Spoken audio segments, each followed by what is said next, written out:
الشيطان الرجيم. بسم الله الرحمن الرحيم. قال الله سبحانه وتعالى: يا أيها الذين آمنوا لا تأكلوا أموالكم بينكم بالباطل إلا أن تكون تجارة عن تراض منكم ولا تقتلوا أنفسكم إن الله كان بكم رحيما. سورہ نساء کی یہ آیت نمبر 29 ہے. اس میں اللہ رب العزت نے دو باتوں کا حکم دیا ہے. ایک تو ناجائز طریقے پر ظلماً کسی کا مال، کسی کی چیز نہ لینا، اور نمبر 2 نہ کسی کو قتل کرنا اور نہ کسی کے قتل میں معاون اور شریک بننا. اللہ رب العزت نے انسان کو فطرتاً ایسے بنایا ہے کہ دنیا میں انسان ایک دوسرے کا محتاج ہے، چاہے وہ انفرادی طور پر ہو یا ایک قوم ہو یا ملک کی سطح پر ہو. ہر آدمی، ہر قوم، ہر ملک دوسرے کا محتاج ہے. ایک انسان اگر غریب ہے، اسے اپنے پیٹ اور اپنے بچوں کی خاطر کسی جگہ مزدوری محنت کرنی پڑتی ہے، تو جس کے پاس وہ مزدوری کرنے جائے، ظاہر ہے اس کے پاس اتنا مال ہو کہ وہ اسے بطور ملازم اپنے پاس رکھ سکے. لیکن وہ بھی اس کا محتاج ہے کہ اگر اس کا ایک کارخانہ، ایک فیکٹری ہے یا ایک دکان ہے، تو اس کو چلانے کے لیے بھی اسے مزدور کی ضرورت ہے، وہ اس کا محتاج ہے. یہ دونوں ایک دوسرے کے محتاج ہیں. اس سے ایک کام چلا. پھر یہی انسان کبھی بیمار ہو گیا، اسے علاج کے لیے ڈاکٹر کے پاس جانا پڑ گیا. یہ ڈاکٹر کا محتاج، ڈاکٹر اس کا محتاج کہ وہ دکان کھول کر، کلینک کھول کر بیٹھا اسی لیے کہ کوئی بیمار ہوگا میرے پاس آئے گا، مجھ سے دوا لے گا تو مجھے اس سے کچھ آمدنی ہوگی. پھر وہ ڈاکٹر ایک نسخہ دوا لکھ کے دیتا ہے، یہ خریدنے کے لیے اس دکان پہ جاتا ہے، میڈیکل اسٹور پہ جاتا ہے، وہاں سے خریدتا ہے. وہ اسٹور والا اپنا دوائیوں کا اسٹور کھول کے جو بیٹھا ہوا ہے، وہ اس بیمار کا محتاج، یہ بیمار اس کا محتاج. اسی طرح اللہ رب العزت نے کسی کو زمین دی ہے، زمین کا وہ مالک ہے، تو اسے اس زمین میں کاشتکاری کرنے کے لیے، زراعت کرنے کے لیے کسانوں کی ضرورت پڑتی ہے.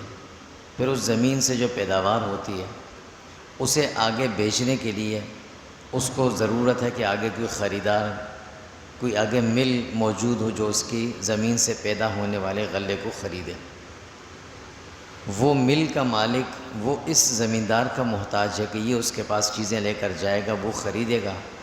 گندم ہے تو اس کا وہ آٹا بنائے گا، گنا ہے تو اس سے وہ مختلف چیزیں بنائے گا، وہ اسے آگے بیچے گا. گویا اللہ نے ہر انسان کو دوسرے کا محتاج بنایا. اللہ رب العزت نے انبیاء علیہم السلام کو جب بھیجا ہے، انہوں نے آ کر 3 باتیں بتائیں. سب سے پہلے انسان کے عقیدے پر محنت ہوئی، عقیدہ صحیح ہو، اللہ کو، اپنے خالق کو پہچان لے. پھر دوسری محنت عبادات پر ہوئی کہ جب اپنے خالق کو پہچان لیا تو وہ خالق ہونے کے ساتھ ساتھ تمہارے معبود بھی ہیں، ان کی بندگی اور عبادت کرنی ہے. پھر عبادت کے ساتھ ساتھ تیسرا درجہ کہ اس کو معبود مان لیا ہے، تو اب تیسری چیز یہ ہے کہ تم عابد بن کے رہو. عابد کہا جاتا ہے بندگی کرنے والے کو، کہ اپنے معاملات، اپنے اخلاقیات، اپنے سارے کام اس رب کی مرضی کے تابع کر لو تاکہ تمہارے معاملات بھی عبادت بن جائیں. یہ 3 چیزیں انبیاء علیہ السلام نے بتائی ہیں: عقیدہ، عبادت اور معاملات. 3 چیزوں پر محنت ہوئی. عبادات سے بڑھ کر زیادہ انبیاء علیہ السلام نے معاملات پر محنت اس لیے کی کہ دنیا میں کوئی کسی پر ظلم و زیادتی نہ کرے، ناجائز طریقے سے کسی کا مال نہ لے لیں، کسی کی دل آزاری نہ ہو، کسی کا حق اپنے اوپر لے کر دنیا سے نہ جائے کہ قیامت کے دن مقروض بن کر اس کے سامنے پیش ہو اور اپنی نیکیاں اس کو پیش کرنی پڑ جائیں۔ اس لیے انبیاء نے زیادہ محنت معاملات پر فرمائی۔ ان معاملات کو اللہ رب العزت نے ایک جملے ایک لفظ سے تعبیر کیا، فرمایا کسی کا مال ناجائز طریقے سے نہ کھانا۔ انسان صرف کھاتا نہیں ہے، خود بھی کھاتا ہے، دوسروں کو بھی کھلاتا ہے، اپنے گھر کی تعمیر پہ بھی لگاتا ہے، گاڑی بھی خریدتا ہے، اس کی مرمت پہ بھی لگاتا ہے، پہنتا بھی ہے، لیکن اللہ نے صرف ایک جملہ ذکر فرمایا کہ مت کھانا کسی کا مال ناجائز طریقے سے۔ اس کھانے کے ضمن میں یہ ساری چیزیں آ گئی، سب اس میں آ گئی۔ ناجائز ذرائع سے جو چیز لی جاتی ہے، ناجائز ذرائع بڑے بڑے 3 ذرائع ہیں۔ نمبر 1 وہ ذریعہ کہ جس کو اللہ نے حرام قرار دیا، انسان کی فطرت سلیمہ بھی اسے حرام اور ناجائز کہتی ہے۔ مثلا بیٹھ جائیں، چوری، ڈکیتی، رشوت یا سود، اب یہ چیزیں جس کے انسان کی فطرت سلیمہ بھی اچھا نہیں سمجھتی، فرمایا یہ نہیں ہونا چاہیے۔ دوسرا ذریعہ جس کو اللہ رب العزت نے ممنوع قرار دیا، مثلا ان کی خرید و فروخت حرام، ان کا لین دین حرام، جیسے شراب ہے، اسی طرح مردار چیز ہے، خنزیر ہے، فرمایا اس کا لین دین نہیں کرنا، یہ حرام۔ اسی طرح تیسری ایک چیز کہ جس کا ایک پیشہ ہے، اس پیشے کو اختیار کرنا ہی منع قرار دیا، مثلا گانے بجانے کا پیشہ ہے، اس کے ذریعے کمانے والا مال، اللہ نے اس کو بھی حرام قرار دیا، فرمایا ان سے بھی بچ کے رہنا۔ یہ سارے وہ ناجائز ذرائع آمدنی ہیں کہ جس کے ذریعے سے انسان کماتا تو ہے لیکن اللہ اس سے راضی نہیں ہوتے، اللہ اس پر ناراض ہوتے ہیں۔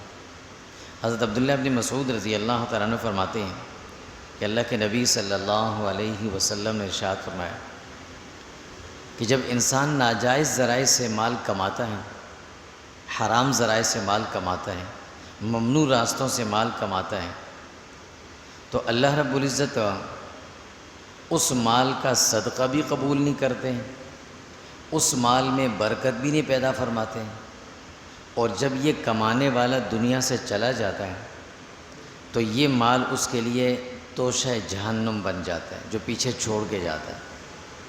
ناجائز طریقے سے کمایا، اس میں سے صدقہ دیا، وہ بھی قبول نہیں ہوا، اس کو اس ناجائز طریقے سے کمائے ہوئے مال میں چاہتا ہے کہ برکت ہو، اضافہ ہو، وہ بھی نہیں ہوگا، اور جانے کے بعد جو مال پیچھے رہے گا وہ اس کے لیے جہنم کا توشہ بنتا رہے گا۔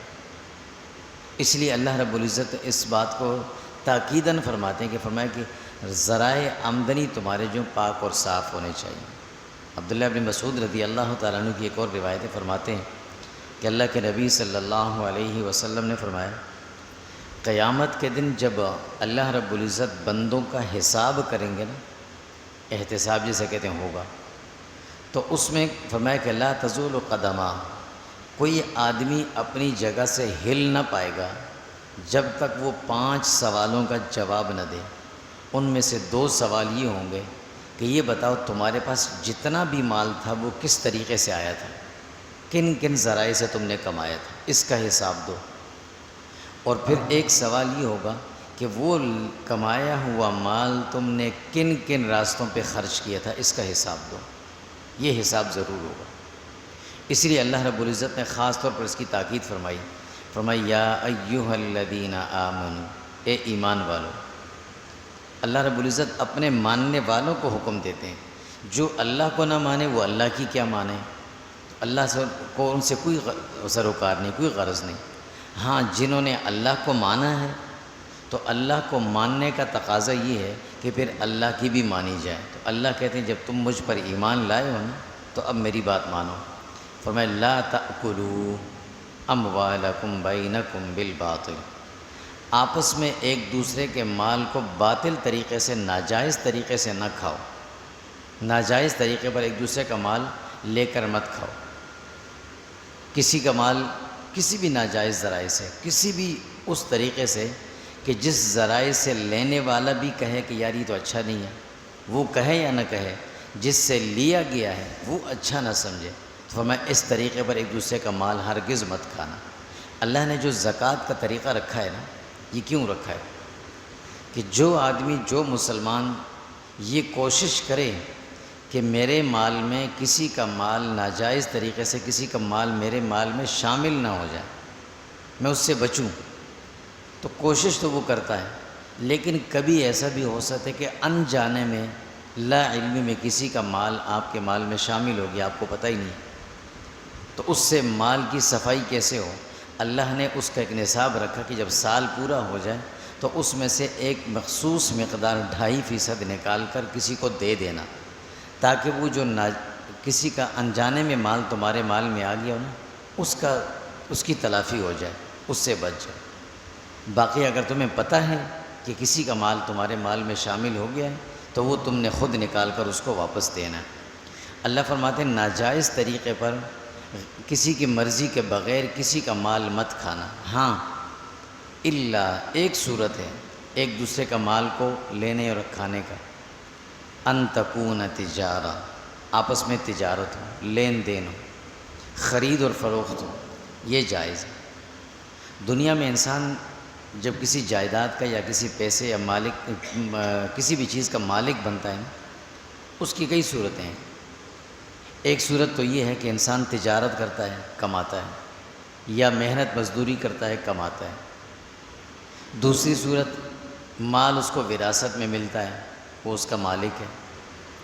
تیسری صورت کسی نے ہدیہ دیا، تحفہ دیا، وہ اس کا مالک ہے۔ چوتھی صورت اگر وہ غریب ہے، مستحق ہے، تو کسی نے اس کو صدقہ دیا، وہ اس کا مالک۔ اب یہ مالک بن گیا۔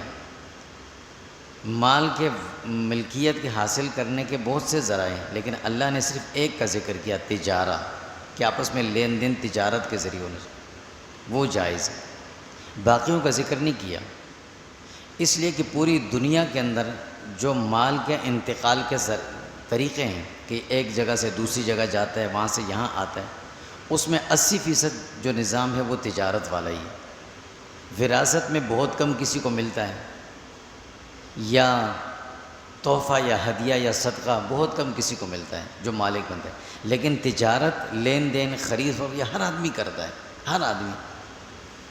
کوئی اگر تاجر نہیں بھی ہے نا، وہ بھی خریدتا ہے، اسے آٹا چاہیے، چینی چاہیے، دودھ چاہیے، وہ خریدنے جاتا ہے دکان سے، یہ تجارت ہے۔ اسے اپنی ضروریات زندگی چاہیے، وہ خریدنے جاتا ہے، جسم ڈھانپنے کو کپڑا چاہیے، وہ خریدنے جاتا ہے، یہ تجارت ہے۔ دکان والا خرید کے لاتا ہے فیکٹری سے، فیکٹری والا اس کپڑے کو بنانے کے لیے دھاگا خریدتا ہے، دھاگے والا اس سے پیچھے اون خریدتا ہے، وہ یا کپاس خریدتا ہے، مختلف چیزیں خریدتا ہے۔ وہ پیچھے کسان کرتے ہیں کام، کسان کے پیچھے زمین کسی اور کی ہوتی ہے، زمین کا مالک کوئی اور ہوتا ہے۔ یہ سارا نظام یوں ہی چلتا ہے، ہر آدمی اس تجارت سے منسلک ہے، کوئی بھی اس سے مستثنیٰ نہیں۔ اس لیے اللہ نے فرمایا کہ جائز تجارت کے ذریعے ایک دوسرے کا مال تم لے سکتے ہو، لیکن اس میں اللہ نے ایک بڑی شرط رکھی ہے، جس شرط کی طرف ہمیں توجہ کرنی چاہیے۔ فرمایا کہ وہ تجارت بھی کیسی ہو، عن تراض منکم، تجارت وہ کہلائے گی جو خریدنے والے اور بیچنے والے دونوں کے درمیان رضامندی سے طے ہو، اسے تجارت کہیں گے۔ فقہ کی اصطلاح میں تجارت کہا جاتا ہے مبادلۃ المال بالمال بالتراضی، مال کو مال کے ذریعے بدلنا لیکن آپس کی رضامندی سے، اسے تجارت کہتے ہیں۔ اس میں ایک بہت بڑی چیز ہے جو اس کے پیچھے مخفی ہے۔ اگر کوئی چیز خریدنے کوئی جا رہا ہے اور خریدار اس چیز کو خرید رہا ہے مجبوراً، بیچنے والا اس کی مجبوری کو دیکھ کر اس کو بیچ تو رہا ہے لیکن خریدار اس سے خوش نہیں ہے، تو یہ تجارت نہیں، یہ ظلم ہے۔ ایک چیز اگر ہم وقت سیزن آ گیا مثلا کسی کا، اب خریدار گیا مارکیٹ میں، بازار میں چیز خریدنے کے لیے، بیچنے والے کو پتہ ہے کہ یہ سیزن ہے اس کا، یہ خریدنے آئے گا، وہ اس کی قیمت ڈبل ٹرپل کر کے اس کو بیچتا ہے، اسے پتہ ہے اس نے خریدنی ہے۔ بظاہر ہم نے کہا کہ یہ تجارت ہو گئی، لیکن اللہ کہتے ہیں یہ تجارت نہیں ہوئی، کیونکہ تجارت کے لیے شرط اللہ نے کیا رکھی ہے، الا عن تراض منکم، جو آپس کی رضامندی سے ہو۔ خریدنے والا خرید تو رہا ہے لیکن وہ کہہ رہا ہے کہ یہ بیچنے والا ظلم کر رہا ہے، مجھے ضرورت ہے اور یہ مجھے یہ چیز مہنگی بیچ رہا ہے۔ مارکیٹ میں اس کی وہ قیمت نہیں ہے، عام دنوں میں اس کی وہ قیمت نہیں ہوتی، لیکن جب سیزن آئے تو اس چیز کی قیمت بڑھا کر جب دی جائے تو یہ رضامندی سے نہ ہوا، یہ ظلمن ہوا، جبرن ہوا، کسی کی مجبوری سے فائدہ اٹھانا ہوا۔ مثلا ابھی سیزن آ گیا جانوروں کا، تو اب اس سیزن میں جو عام دنوں میں جانور ملتا ہے وہ اس سیزن میں بہت بڑھا چڑھا کر بیچے۔ ہاں ایک آدمی نے اگر خریدا مہنگا ہے، جائز منافع رکھ کر مہنگا بیچتا ہے تو الگ بات ہے، لیکن ناجائز منافع اور اس سے وہ بیچتا ہے، اسے پتہ ہے خریدار نے خریدنا ہے، آج تیسرا دن ہے عید کا، ہر صورت میں یہ خریدے گا، تو اس صورت میں وہ بیچارہ خرید تو رہا ہے لیکن وہ راضی نہیں ہے، خوشی سے نہیں خرید رہا، مجبوری سے خرید رہا ہے، تو یہ تجارت نہ ہو۔ اسی طرح دکان میں مارکیٹ میں چیز رکھی ہوئی ہے، اس کا سیزن آ گیا، اب خریدار آئیں گے، انہیں پتہ ہے یہ آئیں گے خریدیں گے، مجبوراً ان کو خریدنا ہے، میں اس کی قیمت خواہ مخواہ بلا وجہ بڑھا دوں، خریدنے والا بیچارہ مجبوراً خرید تو رہا ہے لیکن وہ یہ مانتا ہے کہ ہاں میں خوشی سے نہیں خرید رہا، وہ مجبوری سے خرید رہا ہے، تو یہ تجارت نہ ہوئی، یہ ظلم ہو گیا، اور یہ وہی ظلم ہو گیا جس کو ہم عام اصطلاح میں ڈکیتی کہتے ہیں۔ ایک ڈکیتی ہو اسلحے کے زور پر، یہ ڈکیتی ہوئی قلم کے زور پر، بس فرق اتنا ہوا، باقی یہ بھی ڈکیتی ہوئی، تجارت نہ ہوئی۔ تو اللہ فرماتے ہیں کہ الا ان تکون تجارہ، ایک تو آپس کا لین دین تجارت والا ہونا چاہیے، خرید و فروخت ہونا چاہیے، دوسرا وہ خرید اور فروخت بھی عن تراض منکم، بیچنے والا بھی اس قیمت پر بیچ رہا ہے، خریدنے والا بھی اس پر راضی ہے، تو ٹھیک ہے، جائز منافع پر ہر کوئی راضی ہوتا ہے، ناجائز پر راضی نہیں ہوتا۔ ہر آدمی کو پتہ ہے کہ ایک آدمی اگر فیکٹری سے چیز لے کر آیا دکان میں اس نے سجا کے رکھی ہوئی ہے، پھر وہ اتنے دن اس کا لانے کا خرچہ، پھر اس کو رکھنے کا خرچہ، پھر دکان کے اخراجات، ساری چیزیں ملا کر جائز منافع اتنا یہ ضرور کمائے گا، وہ ہر کوئی دینے پہ راضی ہوتا ہے، کوئی نہیں اس کا انکار کرتا، لیکن جب بات آتی ہے ناجائز کی تو خریدار بیچارہ مجبوراً دینے لگ جاتا ہے، پھر یہ ہو گئی پھر تجارت نہیں، یہ رضامندی سے نہ ہوئی۔ اللہ رب العزت فرماتے اسی لیے اللہ کے نبی صلی اللہ علیہ وسلم نے جو خوشخبری دی ہے، التاجر الصدوق الامین، فرمایا وہ تاجر جو سچ بھی بولے، بھئی اتنے کی میں نے خریدی ہے، اتنا میں اس پر منافع رکھوں گا، یہ میرا جائز منافع ہے، الامین، امانت دار بھی ہو، خیانت نہ کرے، جائز طریقے پر جائز منافع اتنا کمائے اور اتنے پر چیز بیچے۔ فرمایا مع النبیین والصدیقین والشہداء، قیامت کے دن اللہ اسے انبیاء کے برابر جا کر بٹھائیں گے، ایسے نہیں بٹھائیں گے، وہ اس وجہ سے بٹھائیں گے کہ وہ لین دین میں صحیح ہوگا۔ عبادت کرنے والا جتنا بھی عبادت کر لے، حج جتنے بھی کر لے، اللہ نے اللہ کے نبی نے کہیں نہیں فرمایا کہ یہ قیامت کے دن نبیوں کے برابر آئے گا، ان کے ساتھ ہوگا، لیکن تاجر کے لیے کہا کہ جب یہ سچا بن جائے گا، صحیح کرے گا، جائز کرے گا، تو یہ نبیوں کے برابر آ کر بیٹھ جائے گا، اور اس میں ہر آدمی شامل ہے، صرف وہ نہیں۔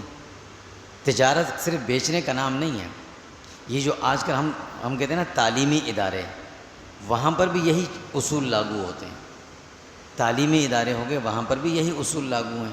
اس کے علاوہ جتنا بھی جہاں بھی جس معاملے میں بھی پیسے کی انوالومنٹ ہے، وہاں پر جو جائز منافع ہے، جائز طریقہ ہے، وہ تو ٹھیک ہے، جو اپنی محنت کا حق ہے وہ تو ٹھیک ہے، لیکن اگر کسی کی مجبوری کو دیکھ کر زیادہ چیز رکھی گئی، زیادہ چیز دی اس کی مرضی کے بغیر لی گئی، اس کی مجبوری کو دیکھ کر اور اس کو مجبور کر کے لیا گیا، فرمایا یہ اس میں شامل ہوگا، یہ پھر اس میں شامل ہوگا جو ناجائز ذرائع آمدنی سب میں شامل ہوگا۔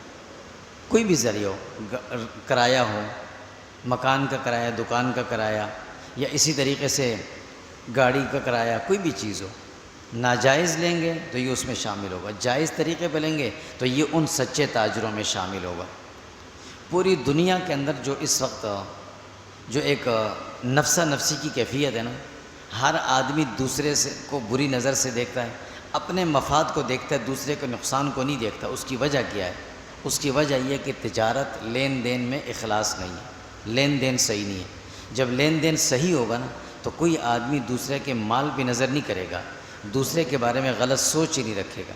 جب دوسرے کے بارے میں غلط سوچ نہیں رکھے گا تو یہ معاشرہ بھی امن والا بنے گا، اور پورے دنیا کے اندر جتنے بھی ممالک ہیں تمام ممالک کے اندر آپس میں امن و سکون اور بھائی چارگی والی زندگی گزرے گی۔ اختلافات وہیں آتے ہیں جہاں معاملات میں انسان گڑبڑ کرتا ہے۔ عبادات میں جیسے مرضی کریں، آپ نماز پڑھ رہے ہیں رفع یدین کر کے، دوسرا پڑھ رہے ہیں بغیر رفع یدین کے، تیسرا پڑھ رہے ہیں ہاتھ چھوڑ کے، تینوں حرم میں ایک ساتھ کھڑے ہوتے ہیں، کوئی کسی پر اعتراض نہیں کرتا۔ لیکن جہاں معاملات میں آتے ہیں کہ بھئی یہ چیز کتنے کی، اتنے کی، بھئی کیا بات ہوئی، فلاں دکان میں تو اتنے کی مل رہی ہے، کیوں اعتراض ہوتا ہے؟ آپ اتنا زیادہ کرایہ کیوں لے رہے ہو، بھئی وہ فلاں تو اتنا کم کرایہ مانگ رہے ہیں، آپ کیوں دے رہے ہو؟ یہ اختلافات معاملات میں ہی پیدا ہوتے ہیں۔ اس لیے معاملات انسان کے صحیح ہو جائیں نا، جائز طریقے پر ہو جائیں، اللہ رب العزت کے احکامات کے تابع ہو جائیں، شریعت مطہرہ کی روشنی میں ہو جائیں، تو اللہ رب العزت ان معاملات کو دنیا کے لیے امن اور سکون کا ذریعہ بھی بنا دیتے ہیں، اور انسان کے لیے وہ عبادت بھی بن جاتی ہے وہ۔ تو اللہ فرماتے ہیں یا ایھا الذین آمنوا، اے ایمان والو، لا تأکلوا، مت نظر رکھو، نہ کھاؤ نہ لو، اموالکم، آپس میں ایک دوسرے کے مال، بینکم بالباطل، ناجائز طریقے سے، جو بھی راستہ جو بھی طریقہ ناجائز ہو، شریعت کے منافی ہو، اس طریقے سے کسی کا مال نہ لو۔ ہاں الا ان تکون تجارہ، یہ کہ آپس میں تجارت کرو، لین دین کرو، خرید و فروخت کرو، اس سے مال میں برکت بھی ہوگی۔ ہمیشہ تجارت میں برکت ہوتی ہے، لیکن سچی تجارت ہو تو۔ اور تجارت کے لیے شرط بتائی، عن تراض منکم، تجارت ایسی ہو کہ بیچنے والا اور خریدنے والا دونوں خوشی خوشی اس چیز کو لیں اور خریدیں اور بیچیں، راضی ہوں۔ اگر کوئی ایک راضی نہیں ہے تو پھر وہ تجارت نہ ہوئی، پھر وہ ظلم ہوگا۔ اللہ تعالیٰ ہم سب کی حفاظت فرمائے۔ صلی اللہ